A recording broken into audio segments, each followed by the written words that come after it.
आज हम BA final में आंग्ल मराठा संबंध की चर्चा करेंगे। इससे पूर्व भी हम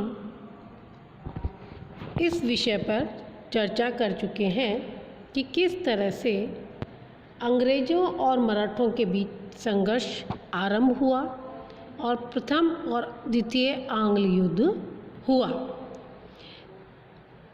तृतीय आंग्ल मराठा युद्ध 1817 से 1818 तक लड़ा गया। दूसरे अंग्रेज मराठा युद्ध के परिणाम से न तो किसी मराठा सरदार को संतोष हुआ न पेशवा को। उन सबको अपनी सत्ता और प्रतिष्ठा छिन जाने का खेद था, अर्थात द्वितीय आंग्ल मराठा युद्ध के फलस्वरूप सभी पक्ष असंतुष्ट थे। ऐसी स्थिति में निश्चित रूप से तृतीय आंग्ल मराठा युद्ध होना स्वाभाविक ही था। पेशवा बाजीराव द्वितीय षड्यंत्रकारी मनोवृत्ति का था ही।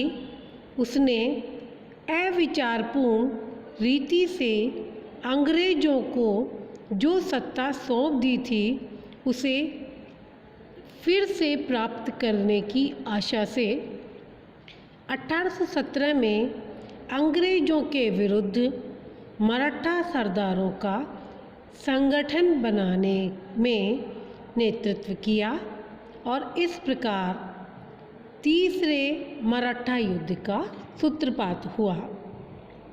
इधर होलकर और सिंधिया भी द्वितीय आंग्ल मराठा युद्ध के परिणामों से संतुष्ट नहीं थे, अतः वे भी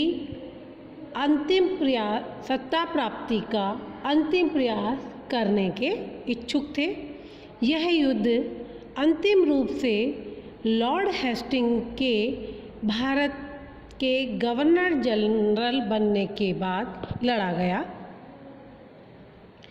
अंग्रेज़ों ने नवंबर 1817 में महाजी शिंदे के साथ ग्वालियर की संधि की, जिसके अनुसार महाजी शिंदे पिंडारियों के दमन में अंग्रेज़ों का सहयोग करेंगे। साथ ही यह भी कि महाजी शिंदे चंबल नदी से दक्षिण पश्चिम के राज्यों पर से अपना प्रभाव हटा लेंगे। जून 1817 में अंग्रेज़ों ने पेशवा से पूना की संधि की, जिसके तहत पेशवा ने मराठा संघ की अध्यक्षता को त्याग दिया। इन संधियों के पहले ही संपन्न हुई मई 1816 ईस्वी की नागपुर की संधि को भोंसले ने स्वीकार कर लिया। कालांतर में संधि का उल्लंघन करते हुए पेशवा, भोंसले एवं होलकर ने अंग्रेज़ों के विरुद्ध युद्ध की घोषणा की। परिणाम स्वरूप किरकी में पेशवा, सीताबर्डी में भोंसले एवं महिदपुर में होलकर की सेनाओं को अंग्रेज़ों की सेना ने बुरी तरह पराजित किया। इन संघर्षों के बाद मराठों की सैन्य शक्ति अब पूरी तरह से समाप्त हो गई।